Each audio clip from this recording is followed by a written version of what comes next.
Malapetaka, Kehancuran Tania, Part 1. Selamat mendengarkan. Louis semakin sibuk mengurus grup Kim dan grup Leo, ditambah dengan kehamilan Marsha. Di tangan Louis, grup Kim semakin berkembang pesat. Karena itu Louis semakin sibuk. Jika tiba di rumah, Louis akan menemani sebentar Marsha dan kembali ke ruang kerjanya, menghabiskan malam dengan menyelesaikan pekerjaannya. Lalu setelah sarapan bersama, Louis akan segera bergegas ke Liu Corporation. Malam ini pun sama, Louis masih berkutat dengan pekerjaannya meski sudah larut. Louis meminta disuguhkan teh hangat. Tania meminta pelayan lain untuk memberikan teh buatannya. Teh susu dicampur dengan kapulaga adalah teh kesukaan Louis yang biasa Tania buatkan untuknya ketika mereka bersama dulu. Pelayan tersebut menaruh teh tersebut di meja. Louis meminumnya dan mengernyitkan alisnya. Berhenti, Perintah Louis kepada pelayan tersebut. siapa yang membuat teh ini? Tanya Louis. Kepala pelayan yang mengajarkan kami untuk membuatnya, jawab pelayan tersebut. Mendengar jawaban pelayan tersebut, Louis pun melambaikan tangannya kepada pelayan tersebut, tanda dia boleh meninggalkan ruangannya. Sebelumnya, Tania telah memberikannya sejumlah uang untuk mengatakan hal yang tadi dia katakan jika Louis menanyakannya. Sementara Louis semakin sibuk dengan pekerjaannya, Tania malah sibuk membayangkan dirinya adalah Nyonya Liu. Tania mengganti bunga-bunga di rumah utama dengan bunga kesukaannya, bunga cala lili. Bunga berwarna hitam ini memiliki arti kesetiaan. Tania benar-benar berakting manis sebagai seorang pelayan yang handal. Hari ini adalah jadwal Marsha memeriksakan kehamilannya. Namun kali ini tanpa ditemani Louis, karena Louis sedang berdinas di Korea. Marsha meminta Tania menemaninya. Marsha sudah mendengar rumor bahwa Tania Gu adalah favorit para pelayan, baik hati dan ringan tangan ketika pelayan yang lain membutuhkan bantuan. Nyonya, Sapa kepala pelayan dan Tania. Marsha berdiri dari sofa dan berjalan menuju pintu keluar. Baru beberapa langkah Marsha menghentikan langkah kakinya dan memegangi perutnya, karena si bayi menendang-nendang. Ah, bayiku, tenang-tenanglah. Papamu akan memarahimu nanti jika nakal, ucap Marsha. Nyonya, apakah baik-baik saja? Tanya Tania. Ya, tidak apa. Bayiku hanya sedikit nakal hari ini, terus saja menendang perutku, jawab Marsha. Tania memapah Marsha masuk ke dalam mobil, dan mereka pun melaju ke rumah sakit. Louis meminta Axel untuk menemani Marsha di tiap kali dia tidak bisa menemani Marsha untuk periksa ke dokter. Sesampainya di rumah sakit, Axel masih sedikit menyelesaikan operasinya. Karena itu, Marsha dan Tania menunggu di ruangannya. Tania melihat ponsel dokter Axel di atas meja, lalu mengambilnya. Tania pura-pura merasa bosan lalu mengajak Marsha untuk berjalan-jalan ke taman rumah sakit. Marsha pun mengiyakan. Pengawal Marsha juga mengikuti Marsha dan Tania berjalan-jalan. Tania mulai mengeluarkan ponsel Axel dan mengirimkan pesan kepada Marsha yang mengatakan bahwa dirinya membutuhkan bantuan pengawal yang mengikuti mereka dan memintanya agar pergi ke ruang IGD. Marsha membacanya dan memberinya izin. Pergilah, kalian menemui Dr. Axel. Nampaknya dia memerlukan bantuan kalian, ucap Marsha. Dua pengawal itu nampak ragu. Pergilah, ada Tania yang akan menjagaku, ucap Marsha. Ketika melihat pengawal pergi, Tania tidak ingin membuang waktu. Tania memberikan air putih yang telah diberikan cairan membius, sehingga Marsha kehilangan kesadaran dirinya. Dalam keadaan setengah sadar, Tania membawa Marsha ke dalam taksi yang sudah dia pesan sebelumnya. Taksi itu berkaca gelap, sehingga tidak bisa terlihat dari luar. Tania sudah merencanakan rencana pelarian ini dengan seksama, melalui pengamatan mendalam. Di kandungan Marsha yang ke-8 bulan lah, akhirnya, Tania mulai menjalankan rencananya. Tania membawa Marsha ke arah sebuah pabrik pengalengan ikan yang sudah tidak terpakai. Nanti malam, akan ada yang menjemput mereka untuk pergi melalui kapal penyelundup. Tania meminta bantuan ketua BAO. Louis pagi ini sampai di Beijing. Dari bandara, Louis segera kembali ke rumah utama. Kepala pelayan mengambil jas dari tangan Louis dan tasnya. Louis berjalan masuk seraya mengendurkan dasinya dan membuka kancing lengan kemejanya. Louis hampir-hampir tak tidur untuk menyelesaikan pekerjaannya dan segera kembali ke rumah utama. Louis duduk di sofa dan memijit-mijit pelipisnya karena merasa sangat lelah. Memejamkan mata beberapa detik, lalu membuka matanya kembali. Louis berdiri dan melihat ke sekeliling. Di beberapa sudut ada bunga lili berwarna hitam. Louis mengernyitkan alisnya. Lili hitam. Tanyanya dalam hati. Ini bukan bunga kesukaan dirinya dan Marsha.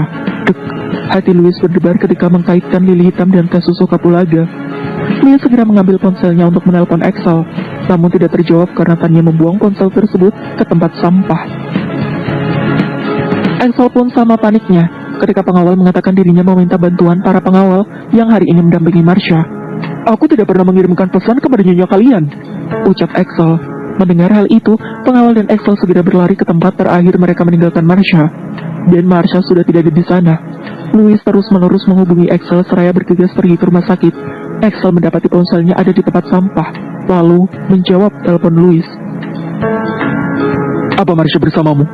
Tanya Louis. Marsha menghilang, jawab Axel dengan nada serius. Louis segera menghubungi asisten Lee. Nyonya menghilang, temukan, perintah Louis. Tania, curiga Louis dalam hati. Axel menunggu Louis di ruang kontrol CCTV.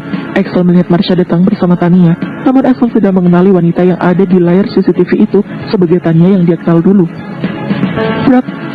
Louis membanting pintu ruang kontrol CCTV tersebut. Mana orangnya? Tanya Louis seraya mengamati video CCTV tersebut. Tania, ucapnya. Maksudmu, Tania yang itu? Tanya Axel. Ya, ucap Louis seraya meninggalkan ruangan CCTV tersebut. Lee, apakah sudah ditemukan? Tanya Louis melalui ponselnya. Mereka membawanya ke pantai barat Teluk Buhai, jawab asisten Lee.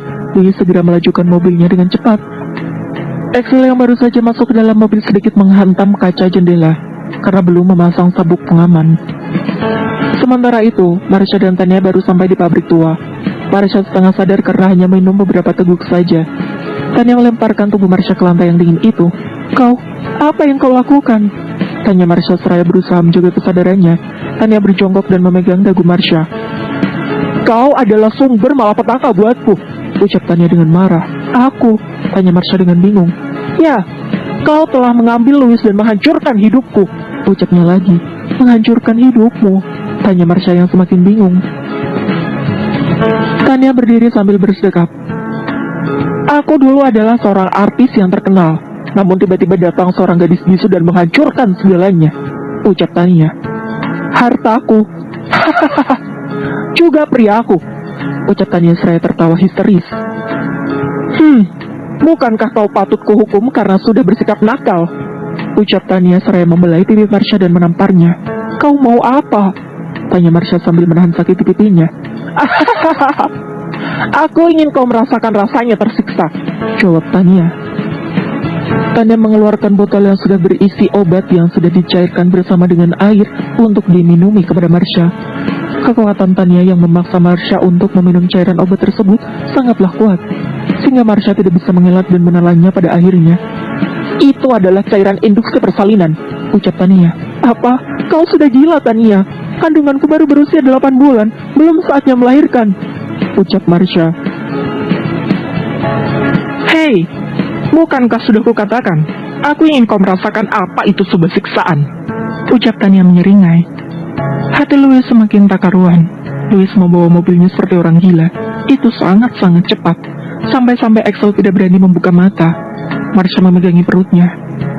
Papa pasti akan datang dan menyelamatkan kita, ucapnya. Hati Tania sangat marah mendengar Marsha menyebut Louis dengan panggilan Papa.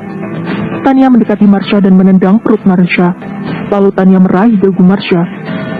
Papa, ucap Tania seraya meraih dagu Marsha yang sedang menahan sakit. Sebentar lagi, kau akan mengalami pecah ketuban. Kita lihat, apakah bayimu bisa memiliki kesempatan memanggilnya Papa, ucap Tania lagi.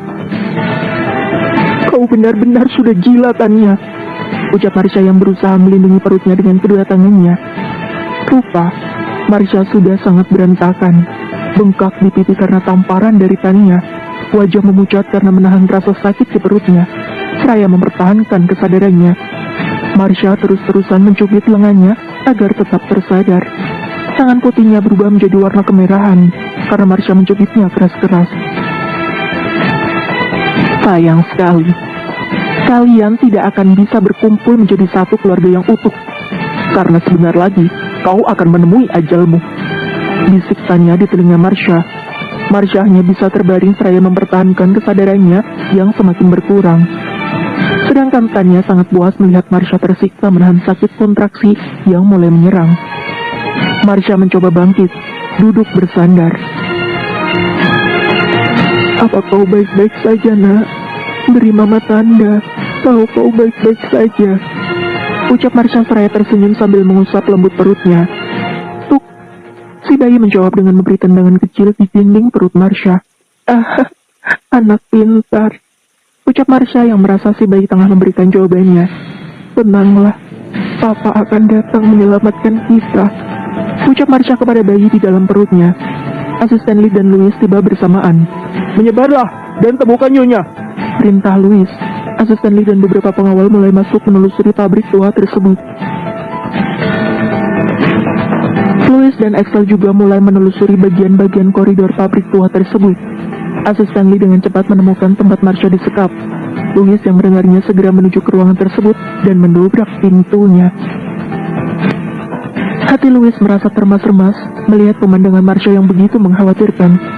Marsha menggigit bibirnya karena menahan sakit. Sementara Tania malah tersenyum melihat kedatangan Louis. Hah, sungguh manis sekali. Kau datang untuk menyelamatkannya. Ucap Tania seraya mengacungkan pistol.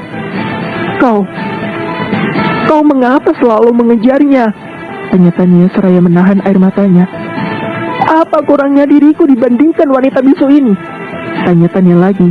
Dia bukan wanita bisu, Jawab Louis. aku mengejarnya karena dia wanita yang memiliki hati.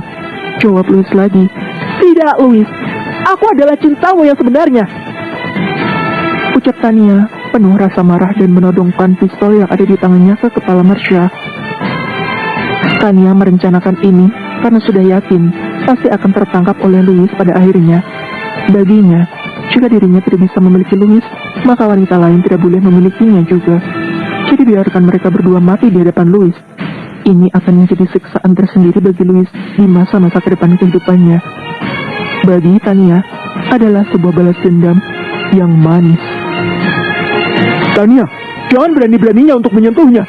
Sakit panik Louis yang melihat pistol telah diletakkan di samping pelipis Marsha. Jika aku tidak bisa memilikimu, maka kau juga tidak bisa memilikinya. Ucap Tania tertawa dengan gila. Kau juga harus merasakan rasa sakit yang kurasakan selama ini. Tidak bisa bersama orang yang kau ingini. Ucap Tania lagi dengan menangis. Katakan selamat tinggal pada istri dan bayimu. Maaf jika dia tidak pernah bisa memanggilmu papa. Ucap Tania. Tur. Bunyi suara peluru dilepaskan. Axel gemetar dan menutup matanya. Axel membuka mata ketika mendengar suara erangan sesakitan Tania. Axel melihat Tania berlumuran darah. Louis telah menembaknya dengan cepat. Dari pistol revolver atau biasa disebut pocket pistol yang Louis sembunyikan di lengan jasnya. Axel, Panggil Louis dengan menatapnya. Axel segera menghampiri Tania. Louis menghampiri Marsha. dia masih hidup. Ucap Axel lalu seraya berpindah kepada Marsha dan mengecek keadaannya. Ada apa ini? Mengapa kau sudah berkontraksi? Tanya Axel kebingungan. Bukankah ini masih bulan ke-8? Tanya Louis yang kebingungan juga. Air ketubannya telah pecah. Ucap Axel. Lee, Panggil Louis. ambulans sedang menuju ke arah pabrik ini, Tuan. Ucap asisten Lee. Bawa wanita itu ke rumah sakit. Mati karena tertembak masih terlalu ringan untuknya. Perintah Louis. Marsha mencoba mengatur napasnya. Marsha mengerang diselingi suara tangisan. Hati Louis semakin sakit melihatnya. Maafkan aku. Maafkan aku. Ucap Louis berkali-kali kepada Marsha. Di mana ambulans jalan itu? Apa mereka ingin rumah sakit yang kututup? Ucap Louis dengan marah. Hei, kau sedikit tenanglah. Ini bukan waktu yang tepat untuk ribut-ribut. Ucap Axel. Tuan Lee, bisakah kau mencari kain atau sebuah handuk kecil dan bawa ke sini? Perintah Axel. Dan kau, cari sesuatu untuk Marsha bersandar agar dia merasa nyaman. Perintah Axel kepada Louis. Sementara Axel mencoba menenangkan Marsha agar tidak tegang. Louis menemukan sebuah gabus berbentuk kubus. Lalu mulai menyusunnya merapat di dinding. Louis melepaskan jaketnya dan menaruhnya di lantai. Louis memandang semua pengawalnya. Lalu para pengawal tersebut membuka jas mereka dan menaruhnya juga di lantai. Kalian keluarlah. Perintah Louis. Asisten Lee datang dengan beberapa handuk kecil di tangannya dan memberikan kepada Axel. Marsha mulai menangis karena rasa sakit yang semakin hebat yang Marsha rasakan. Bantu aku memindahkannya. Pinta Axel kepada Louis. Dengan sigap, Louis menggulung lengan kemejanya lalu menggendong Marsha secara horizontal dan meletakkannya di pembaringan darurat yang dia buat tadi.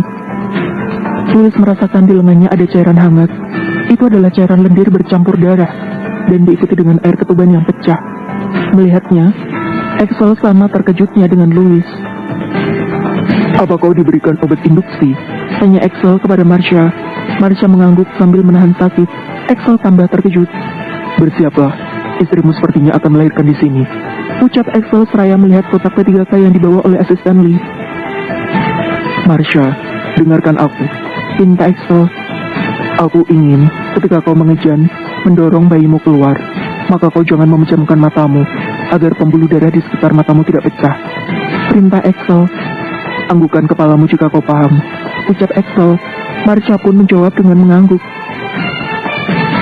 Axel menatap Louis dan juga memberikannya instruksi kepada Louis agar memberikan bantuan untuk melakukan persalinan normal ini. Persalinan normal yang jauh dari kondisi normal pada umumnya. Tugasmu adalah memastikan agar Marsha tidak mengangkat panggulnya, agar tidak terjadi robekan yang lebar pada jalan lahir. Perintah Axel. Oke. Jawab Louis sambil membasahi bibirnya. Oke Marsha, kau cukup mengatur napas dan mengejan mengikuti irama dorongan si bayi. Ucap Axel. Oke, kita bisa melakukan ini. Ucap Axel menyemangati dirinya dan juga yang lainnya. Marsha duduk bersandar. Axel membuka kedua paha Marsha.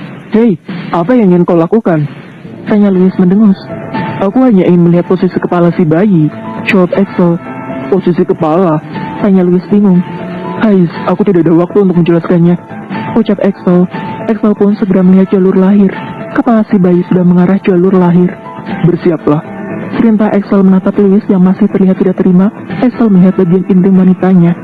Bersambung. Terima kasih sudah mendengar.